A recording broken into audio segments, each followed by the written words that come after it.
malasakit sa isa't isa, volunterismo at pakikiisa.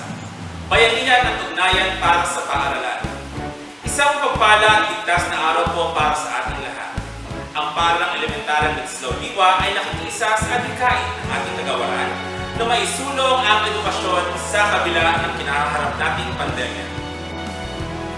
Sa bawat isa na naghahangad ng mabuti at maiangat ng edukasyon, mga guro, mga mag-aaral, mga magulang, mga kinatawan ng iba't ibang organisasyon, mga pinuno ng barangay, at iba pang stakeholders, saludo po kami sa inyong kabutihang loob. Ako po si Sir Brian Villarreal, magsisilbing tagapagdaloy sa palatuntunang magpapatunay sa diwa ng bayanihan. Ito ang virtual na kick-off program ng 2021 Brigada Eskwela ng Ladislao Diwa Elementary School na may tema, Bayanihan para sa Paaralan.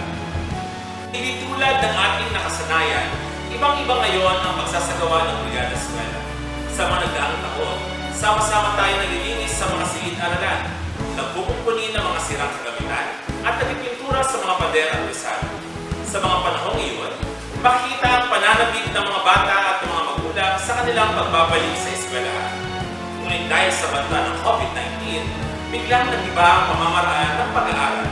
Patuloy tayo nakikibaka at nakikiayon sa tinatawag na bagong normal. Bilang panimula, inaanyayahan ang lahat na makiisa sa unang apat na bilang, ang pag-awit ng lupang hirang, panalangin, Calabarzon March at himno ng lungsod ng Cavite. Mga kababayan, ang pambansang awit ng Pilipinas. Kayang magiliw, hewas ng sinakalan, alam ng puso, sa dikit mo'y buhay. Lupang hinirang, tuyag ka ng magiting, sa mandulupin, di ka pasisingil, sa gagatang tutok sa simoy at sa langit ng pagaw, ay hinatang tulad, awit sa pagkayang minamahal, ang isang ng watawat mo'y tagumpay na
Kay pugad ng mga bayaning kay rangal na nasawi sa gitna ng karimlan.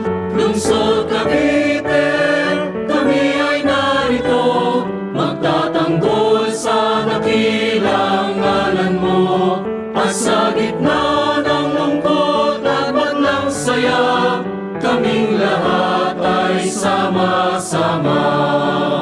Lungsod Cavite na aming mahal, ika'y ligaya nitong buhay. Lungsod Cavite na aming sinta, ika'y mabuhay sa tuwi-tuwina.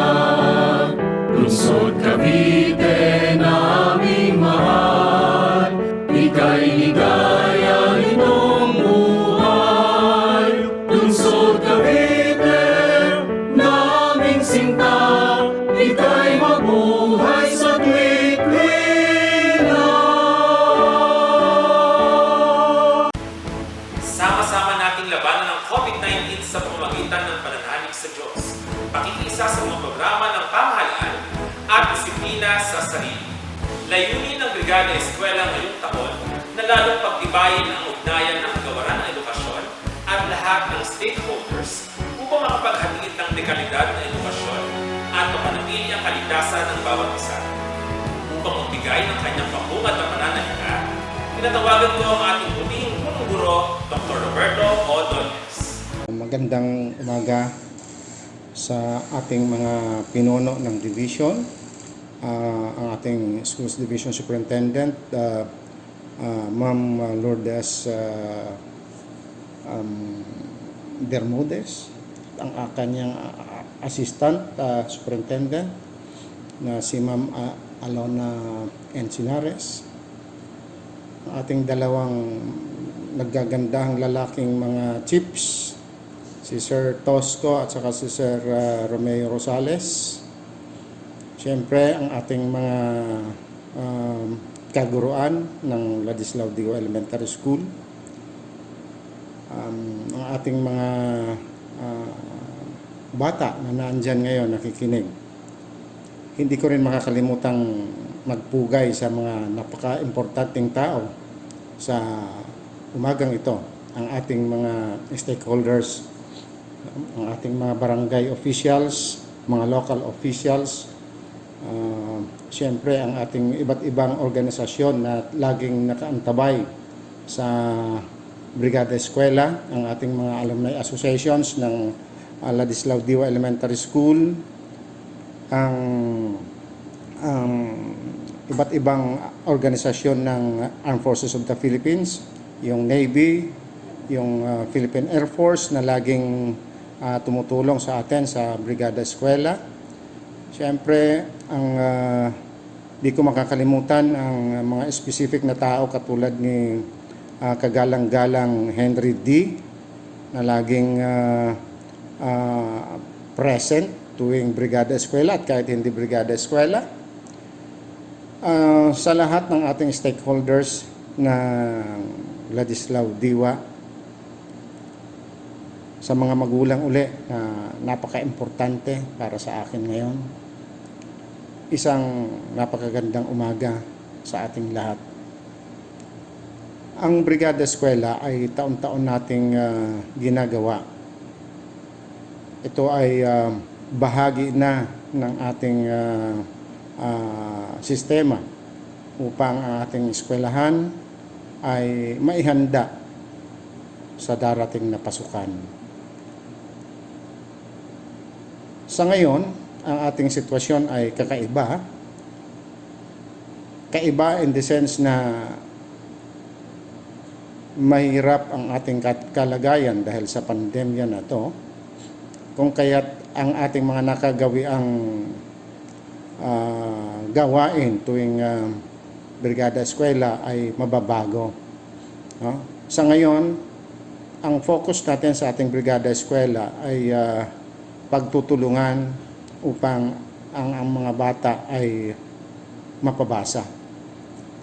Dahil hindi naman lingid sa inyong kaalaman na ang ating nakaraang taon ay isang malaking pagsubok sa ating educational system na kung saan ang ating mga bata ay nag-aaral sa loob lamang ng kanilang paaralan, ng kanilang mga tahanan, malayo sa nakagawian nating pag-aaral sa loob ng paaralan na kasama ang mga kanilang mga guro.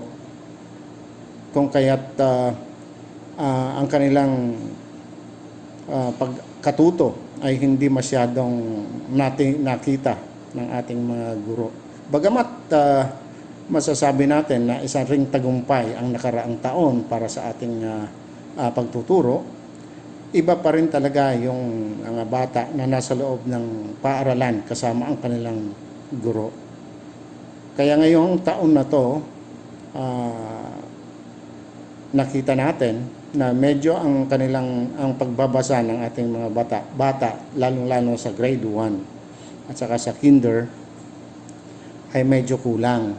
Kung kaya't ang ating focus ngayon sa ating brigada eskwela ay ang pagtutulungan upang mapabasa ang mga bata. Kasi ang pagkatuto ng bata, sabi nga, it takes a village to nurture a child. So, tayo ngayon ay dadako sa isang bahagi ng ating brigada eskwela na kung saan ang ating focus ay pagpapabasa ng ating mga bata. Pero hindi natin kinakalimutan yung physical na aspeto ng ating paaralan, na andoon pa rin yung ating pangangailangan sa pagpapaganda, pag-aayos ng ating mga paaralan dahil inaasahan natin sa susunod na pasukan o sa susunod na taon, 2022, may awang Diyos, baka bigla tayong magkaroon ng face-to-face classes o ibig sabihin, babalik na tayo sa dating klase sa loob ng classroom na kung saan na andun yung mga bata at ang mga guro. So, kailangan pa rin natin ayusin ang ating mga paaralan, ihanda ang ating mga paaralan sa mga panahon na pwede na tayong bumalik sa eskwelahan. Kung kaya't sabi ko nga, hindi natin pwedeng kalimutan ang physical na aspeto ng ating mga paaralan. So, sa inyong lahat na mga magulang, sa mga stakeholders natin na naandyan, nakikinig, ang inyong lingkod ay nagsusumamo sa inyo na sana tulungan nyo kami sa eskwelahan upang hindi lamang mapaganda ang ating paaralan, bagkus lalo pa nating mapalago ang kaalaman ng ating mga bata, lalo na sa pagbasa. Kung kaya't kayong lahat ay aking inaanyayahan na makipagbayanihan, makipagbrigada eskwela ngayong buwan ng Agosto hanggang sa buwan ng Setyembre. Sa inyong lahat, magandang umaga at mabuhay po tayong lahat. Ating pong pakinggan ang mensahe mula sa ating masipag at mapagkalingang pinuno ng School Governance and Operations Division, Dr. Romeo S. Sales. Magandang araw sa inyong lahat. Unang-una, binabati ko kayo sa isang matagumpay na kick-off ng inyong Brigada Eskwela. Siyempre, sa mga kaguruan ng Ladislao Diwa, sa pool ng Parents-Teacher Association, at ang inyong mga stakeholders na walang sawang tumutulong. At siyempre, ito ay sa pamumuno ng inyong buting principal, si Dr. Roberto Doñez. Kaya mabuhay kayong lahat. Alam ko, sinasabi ko nga na ibang-iba ang panahon ngayon sapagkat dati naririnig natin ang mga ingay, pukpukan para iayos ang ating mga kapaligiran, ang ating mga silid-aralan. Subalit ngayon, lubang matahimik.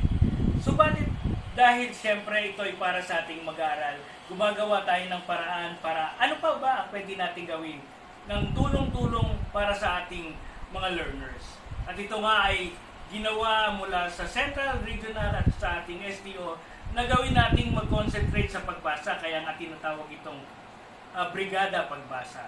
Pero bagamat kung kailangan tumulong ang ating mga stakeholders para sa kaayusan ng ating mga kapaligiran, ay welcome pa rin po yun. Sa paghahanda na anong malay natin, baka ilang panahon naman ay meron na tayong face-to-face at ready ang ating mga paaralan tungkol dito. Kaya nga ngayong bayanihan sa paaralan, tulong-tulong tayong umisip at gumawa ng paraan para paano magiging matagumpay ang mga proyekto sa pagbasa.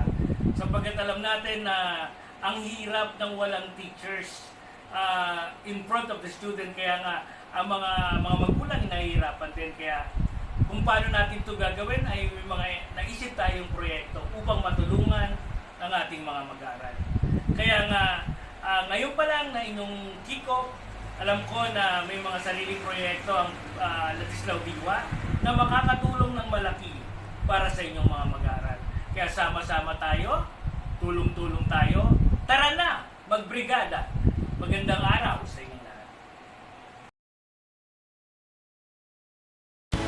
Maraming salamat, Dr. Doles. Sadyang malaki ang gampanin ng bawat isa sa pagbibigay ng sapat na edukasyon sa ating mga kabataan. Sa pagkakataon ito, tunghayan natin ang pagpapakilala sa mga kalahok sa palatuntunan ito. Mga kaibigan, narito ang ating masipag na Adopt a School Coordinator, Ma'am Divina Fe A. Villanueva. Isang karangalan ang bigyang pagkilala ang mga kaagapay ng aming paaralan upang sa katuparan ang mga proyekto at gawain at upang mapunuan ang mga pangangailangan ng mga mag-aaral upang ipagpatuloy ang kanilang pag-aaral sa kabila ng dinaranas nating pandemya. Sa pamumuno ng aming Gawad Magiting Awardee na si Ginoong Henry D. Ladislao Diwa Elementary School GPTA President Ginoong Jonas Glenn Teves, JCI Cavite City President James Leon, Barangay 20 Captain Gerald Bautista, Local Government Unit, mga homeroom PTA, magulang at mga alumni ng paaralan. Tanggapin po ninyo ang aming malugod na pagbati at pasasalamat sa inyong pakikiisa sa aming kaunang gawain. Muli, isang malugod na pagbati sa lahat ng mga kalahok sa programa ito. Samahan niyo kami hanggang matapos ang ating palatuntunan. At ngayon, tunghayan natin sa unang pagkakataon ang infomercial ng ating paaralan para sa 2021 Brigada Eskwela.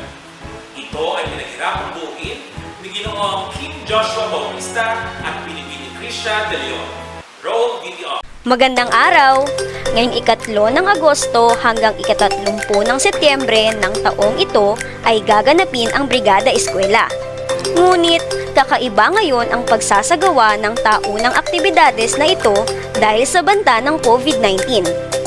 Magkaiba man, ngunit naroon pa rin ang pagpapalaganap ng diwa ng bayanihan, pagkakaisa at pagtutulungan.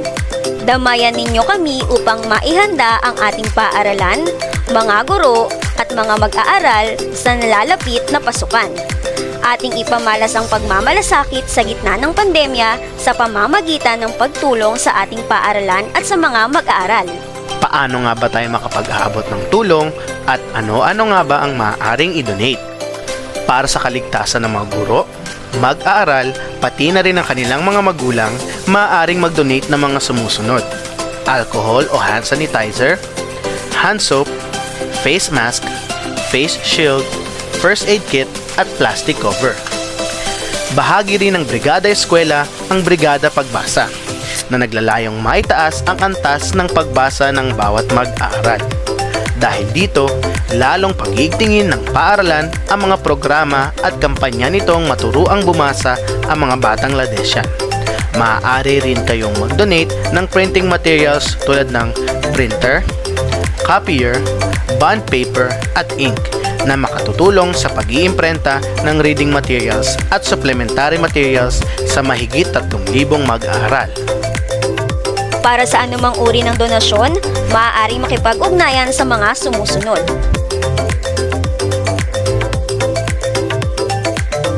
Sa gitna ng pandemya, tuloy ang brigada.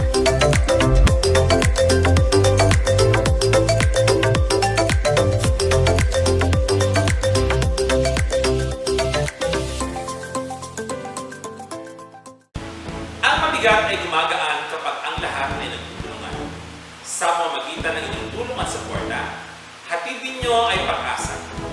Bahagi rin ng Brigada Eskwela ang Brigada Pagbasa na naglalayong maiangat ang antas at kakayahan ng mga mag-aaral sa pagbasa kahit sila ay nasa loob ng kanilang tahanan. Layunin din itong maituro sa mga mag-aaral ang kahalagahan ng pagbabasa sa pagtupad ng kanilang mga pangarap. Panoorin natin ang video presentation ng ating reading program at pagpapakilala sa iba pang proyekto ng ating paaralan. Isang buwan na lang, magbubukas na ang taong panuruang 2021-2022.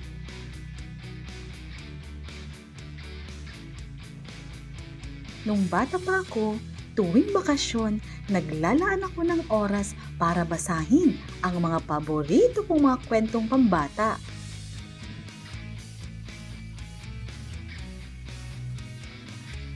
Oo nga pala, alam niyo bang tuwing Setyembre, ipinagdiriwang natin ang National Literacy Month?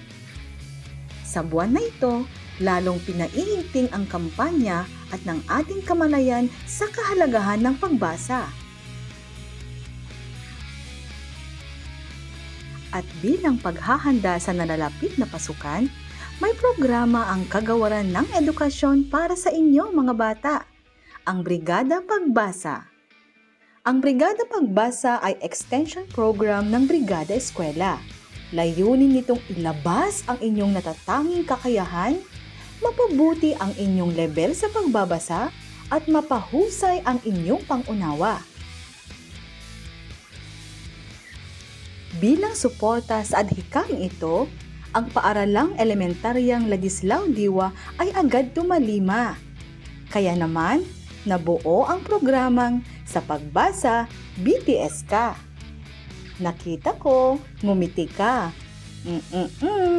Malamang may naiisip ka nung narinig mo ang BTS, di ba? Pero hindi sila yon mga bata. Ngunit, kapag natuto kang bumasa, mababasa mo na ang kanilang mga kanta. Sa ating reading program, ikaw ay bibida, tututukan at sasanayin. BTS ka talaga!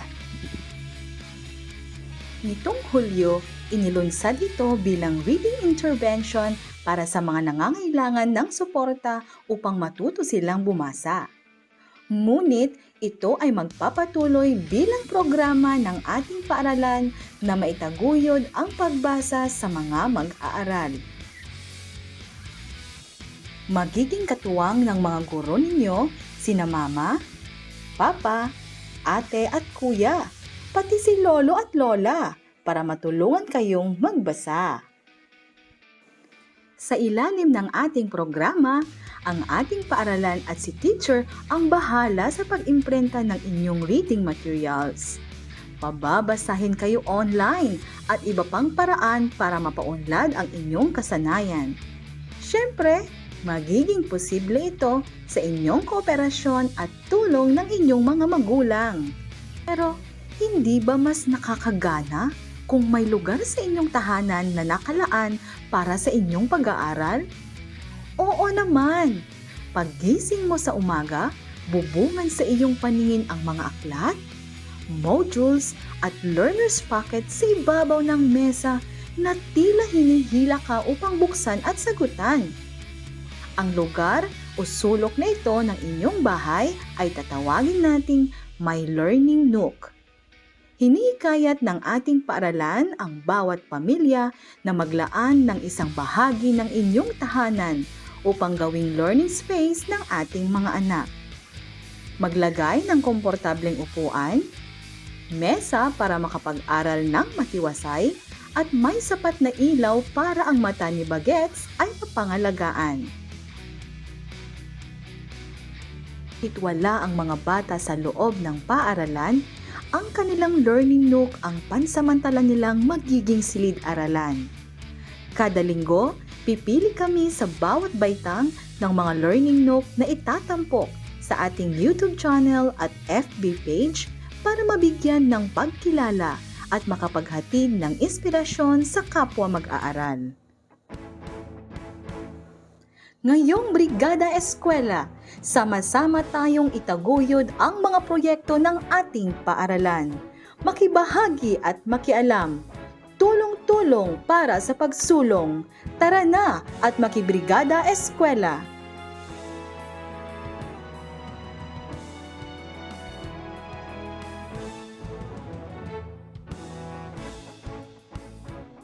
Ang inyong natunghayan na video ni Ginang Ayesha Mandigman, guidance teacher ng primary. Katuwang ng bawat paaralan ang iba pang stakeholders na patuloy na nagbahagi ng kanilang tulong sa iba't ibang paraan at sa abot ng kanilang makakaya. Ang pinakahangarin ng ugnayan sa pagitan ng paaralan, magulang at komunidad ay ang magkaroon ng kolaborasyon na nagalayong tulungan ang lahat ng mga bata na magtagumpay sa edukasyon at sa kanilang kinabukasan. Sa pagkakataong ito, pakinggan natin ang mensahe ng suporta mula sa magigiting na stakeholders ng ating eskwelahan. Pangungunahan ito ng Gawad Magiting Outstanding Stakeholder, isang parangal bilang pagkilala sa kanyang walang humpay na pagtulong sa mga mag-aaral at mga kaburuan ng ating paaralan. Isang retired US Navy at kasalukuyang nakabase sa United States of America, Mr. Henry D. Susundan ng ating masipag at walang alinlangan sa pagtulong basta para sa Batang Ladesha, ang ating GPA President, Mr. Jonas Teves. Kasunod dito, ang laging handang tumulong na Pangulo ng JCI Cavite City Magiting, James Diaz. At syempre, ang punong barangay ng Barangay 20 na nakasubaybay sa lahat ng ating mga aktibidades, Barangay Captain Gerald Bautista. Hello everyone, I, Henry D., commit myself to help my alma mater, my beloved Adislao Diwa Elementary School, no matter how hard the situations are for the sake of students' future. Despite all the current problems that are happening in the world now, I will not turn my back on my goals and dreams because they are worth every troubles and hardship. If we really want to have a positive place for a good education, we can come together and unite to make the impossible possible. Only when this is achieved, we will be in the position to work effectively for unity. With that said, I, Henry D., giving my 100% support to my beloved Adislao Diwa Elementary School. Thank you and God bless us all. Good day, Ladesnian. Isang magandang pagbati po sa araw na ito. Sa muling pagbubukas ng ating Brigada Eskwela 2021, sa gitna ng pandemic, alam ko po na napakahalaga ng pag-aaral sa inyo. Nakita ko po ito simula nung pagde-deliver natin ng module last year, year 2020. Ang pakikisa niyo po, alam ko na nandiyan kayo lagi. Muli po kami sa mga opisyales ng mga magulang, tumatayo po para ibigay ang buong suporta. Alam niyo po, ang GPTA officer, isa lang pong hinangad namin kundi ang tumulong at makatulong. Kaya asahan niyo po kami bilang presidente po ng GPTA, laging nandito para po sa inyo. Muli po, isang paalala po, sa bawat pagsubok ng panahon, ang buhay ay weather lang. Maraming salamat. Hi, my name is James Diang, and I'm the 2021 Local Chapter President of JCI Cavite City Magiting. And firstly, I would like to greet the Schools Division Superintendent, Dr. Lourdes Bermudez, OIC of the DepEd Division of Cavite City, and School Head, Mr. Roberto Donas, all the school staff and teachers. I hope you're all doing good. And to be honest, Brigada Eskwela is one of the favorite projects of JCI Cavite City Magiting. And I know right now we can't do the usual Brigada Eskwela. I know it's sad. We do miss the cleanup drives, helping the teachers to clean their classrooms and giving out materials. But I know after this pandemic, after these challenges, we will go back to normal. And thank you for choosing JCI Cavite City Magiting, for being one of your stakeholders. We will continue to help and provide all the necessary things that you're in need. Please don't hesitate to message us or to tap us. We will always be here for you. Thank you. Magandang umaga po sa mga taga Ladislao Diwa Elementary School. Ako po si Kapitan Gerald Bautista ng Barangay 20 na nakakasakop sa Ladislao Diwa. Ngayon pong pagbubukas ng ating Brigada Eskwela taong 2021 to 2022, kami po ng aking mga kasama sa barangay ay laging nakasuporta sa Ladislao Diwa, lalong-lalo na po sa tuwing magbubukas ang Brigada Eskwela. Kung ano man pong pangangailangan o tulong na aming maiaabot sa Ladislao Diwa, ay kami po ay laging nandito. Sa gitna po ng pandemya na kinaharap natin ngayon, sana po maging maayos ang taong 2021 to 2022, lalong-lalo na sa ating mga mag-aaral. Alam po natin kahit mahirap, kayang-kaya po natin itong lagpasan. Paalala lang po, sana po lagi lang po tayong sumunod sa health protocols ng DOH. Wag po natin kalilimutan na lagi tayong magsuot ng face mask, face shields at social distancing. At hinihikayat ko rin po ang lahat na sana po magpabakuna na po tayo dahil ito po ay malaking tulong para sa atin para matapos na natin ang pandemyang ito. Kung wala pong imposible kung tayo po ay magtutulong-tulong. Ngayon po, kung ano man pong kailangan ng Ladislao Diwa o nandito lang po kami ng aking mga kasamahan. Handa po kaming tumulong, magpasabi lang po kayo. Taon-taon naman po ay lagi po kaming nakaagapay sa Ladislao Diwa kahit ano po mang okasyon ang meron po. Maraming salamat po at magandang umaga sa inyong lahat. At sana po matapos na itong kinakaharap natin pandemya at magbalik na po tayo sa normal. Maraming Kapag mayroong pagkakaisa sa pagitan ng mga magulang, guro, mag-aaral at iba pa hinggil sa edukasyon, ay maguhidok ito ng pagkakaroon ng pamayanan pagtalima sa mga mag-aaral. Pagsaludo po sa inyong lahat. Sa pagkakataon ito, pakinggan natin ang mensahe ng pasasalamat mula sa ating dedikado at matulunging guidance teacher ng intermediate, ginang Cherilyn A. Sam. Sa ngalan po ng pamunuan ng Paaralang Elementaryang Ladislao Diwa, sa pamumuno ng ating butihing punong guro, Dr. Roberto Ordonez, taos-pusong pasasalamat po ang aming ipinaabot sa lahat ng mga tumulong at sumuporta sa ating paaralan nitong nagdaang taon, kahit na tayo ay nahaharap sa pandemya. Sana po ay samahan ninyo kami para lalong mapaigting ang partnership ngayong taon at sa mga susunod pang mga taon upang maihatid natin sa ating mga mag-aaral ang edukasyong de kalidad at serbisyong de kalidad. Nais ko rin pong pasalamatan ang lahat ng mga guro ng ating paaralan, lalong-lalo na ang ating Brigada Eskwela Coordinator, Sir Tim Joshua Bautista. Naway matapos na ang pandemyang ito upang lalo nating maihatid sa ating mag-aaral ang edukasyong nararapat sa kanila. Muli, isang magandang araw at manatili po tayong ligtas. Tara na at magbrigada eskwela. May tatapuyin natin ang taong panuang 2021-2022 sa pamamagitan ng inyong pakikipagtulungan, pakikiisa sa mga programa ng ating paaralan. Sa maayos na ugnayan ng paaralan, mga magulang at iba pang stakeholders, mapapangalagaan natin ang kapakanan ng ating mga mag-aaral. Ipamalas ang diwa ng bayanihan na magbibigay daan upang mas mabuti ang paghahatid ng edukasyon sa mga kabataan sa kabila ng kinaharap nating mga pagsubok tulad ng COVID-19. Ipadama ang malasakit sa kapwa sa pamamagitan ng inyong lubos na pagsuporta. Tara na at ang Brigada Eskwela